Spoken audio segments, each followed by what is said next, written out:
کو ہم پر واجب قرار دیا.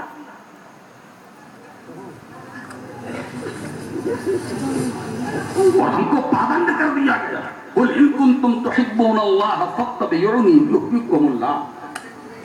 محبوب تم کہہ دو کہ اگر تم خدا سے محبت کا دعویٰ کرتے ہو فاتبعونی، رسول کہہ دو میری پیروی کرو. آپ ذرا دیکھیں محبت کا دعویٰ خدا سے، اور خدا کہہ رہا محبوب میری محبت کا جو دم بھرنے والے ہیں، دعویٰ کرنے والے، ان سے کہو، یعنی ان دعوے داروں سے کہو پیروی میری کرو. محبت خدا سے پیروی رسول کی، محبت خدا سے پیروی رسول کی. اور آگے کیا؟ یحببکم اللہ. اے بندو اگر تم نے میرے مصطفیٰ کی پیروی کر لی نا تو میں تمہیں اپنا محبوب بنا لوں گا. محبوب بنا لوں گا، محبوب بنا لوں گا. مجھے کچھ نہیں چاہیے، میرے محبوب کے پیچھے چلو، ان کے اسوہ حسنہ پر عمل کرو. ان کی 23 سالہ زندگی جو تمہارے لیے نمونہ حیات ہے، نمونہ عمل ہے، اس کی پیروی کرو، اس کی پیروی کرو.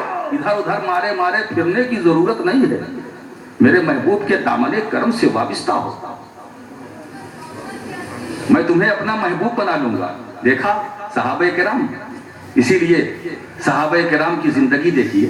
سرکار علیہ الصلوۃ والسلام کی سیرت طیبہ کی روشنی میں صحابہ کرام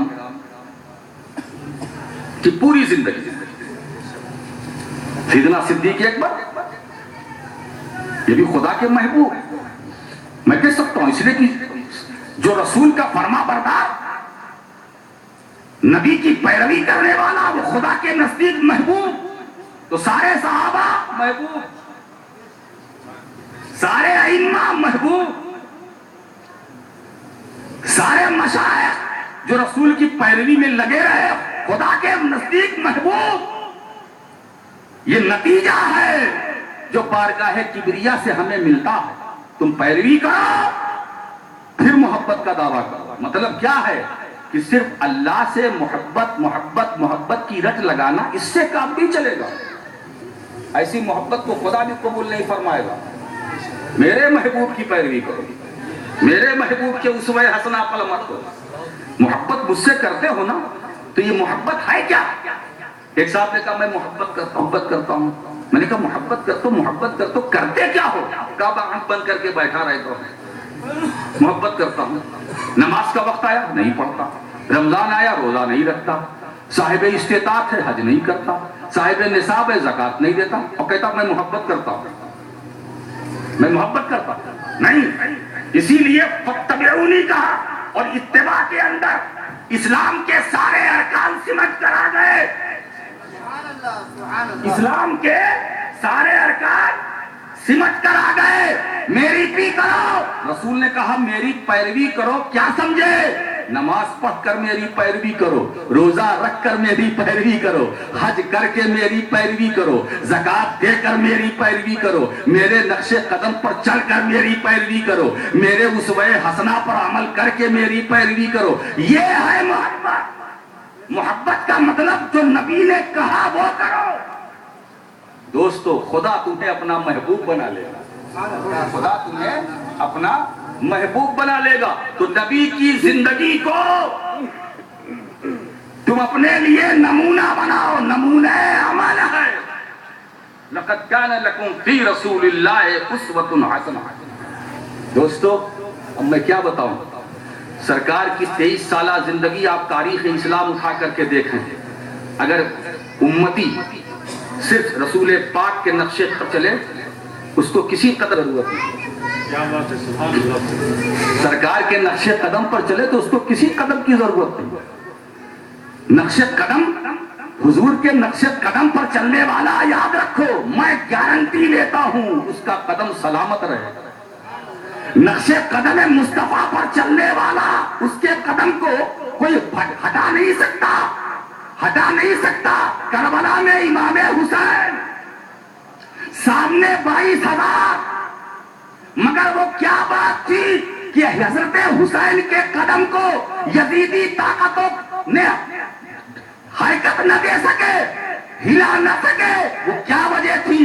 وہ کون سی بات تھی؟ دوستو بات یہ تھی کہ نواسہ رسول امام حسین اپنے نانا کے نقش قدم پر چلے، اپنے نانا کے نقش قدم پر چلے، تو نقش قدم پر چلنا حسین کے اس عمل نے حسین کے قدم کو ایسا سلامت رکھا، ایسا سلامت رکھا کہ یزید بھی مٹ گیا، یزیدیت بھی مٹ گئی۔ کل بھی کربلا کے حسین کا قدم سلامت تھا، آج بھی سلامت ہے، قیامت تک سلامت۔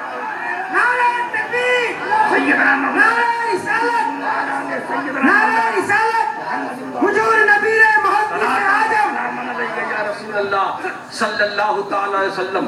دوستو اب میں کیا بتاؤں، میں جس حسین کے قدم پاک کی بات کر رہا ہوں، ایک نکتے کی طرف آپ کے ذہن کو لے جاؤں۔ اللہ کے رسول نے حضرت امام حسین کو اپنے بائیں کندھے پر بٹھایا تھا، ایک واقعہ ہوا، میں صرف اشارہ کرتا چلوں، امام حسن کو دائیں کندھے پر، امام حسین کو بائیں کندھے پر، ٹھیک ہے، ایک واقعہ ہوا چلا، اور علماء فرماتے ہیں کہ پشت نبوت میں مہر نبوت کا نشان تھا، مہر نبوت، اب ادھر امام حسن اور ادھر حسین، اور بیچ میں مہر نبوت، بیچ میں مہر نبوت، مہر نبوت۔ کیسا رسول اپنے اللہ کے رسول اپنے نواسوں کی تربیت فرما رہے ہیں، ادھر نواسا ادھر نواسا، بیچ میں مہر نبوت۔ مطلب اے لوگوں، حسن حسین کو صرف میرا نواسا نہ سمجھنا، نواسا نہ سمجھنا،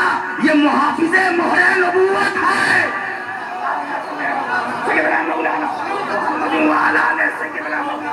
محمد بارک وسلم۔ اور سنو دوستو، دوسرے لطیف نقطے کی طرف اشارہ کروں کہ بائیں کندھے پر حضرت حسین تھے، بچپن کا عالم تھا، نے اپنے کندھے پر بٹھایا، حسین کو بچپن کا عالم تھا۔ اب میں پوچھتا ہوں، جب نواسہ حسین اپنے نانا کے بائیں کندھے پر رہا ہوگا تو اس کا پاؤں کہاں رہا ہوگا؟ جواب تو پاؤں کہاں رہا ہوگا؟ تو جواب یہ ہے، جہاں رسول کا دل وہاں حسین کا قدم، جہاں نبی کا دل، اور بٹھایا رسول نے۔ تربیت فرما رہے ہیں کہ ایک کربلا کے میدان میں حسین کے مقابلے میں آنے والوں، آنے سے پہلے مقابلے میں یہ سمجھ لینا کہ حسین کے قدم کو جو طاقت ملی ہے وہ مصطفیٰ کے دل سے ملی ہے، وہ قلب رسول کی۔ نعرہ رسالت، سجاد شملہ، سجاد شملہ اللہ تعالی علیہ وسلم، صلاۃ و سلام علیک یا رسول اللہ۔ سوچو دوستو، ارے جس حسین کے قدم کو نبی کے قلب سے قوت ملے، نبی کے دل سے طاقت ملے، اس قدم کو کون حرکت دے سکتا ہے، کون ہلا سکتا ہے؟ اسی لیے دوستو، حسین کا قدم قدم نہیں تھا، صراط مستقیم کی تفسیر تھا۔ محمد وعلی سیدنا مولانا محمد بارک وسلم۔ قرآن پڑھو، صراط مستقیم کی تلاوت کرو، قرآن میں صراط مستقیم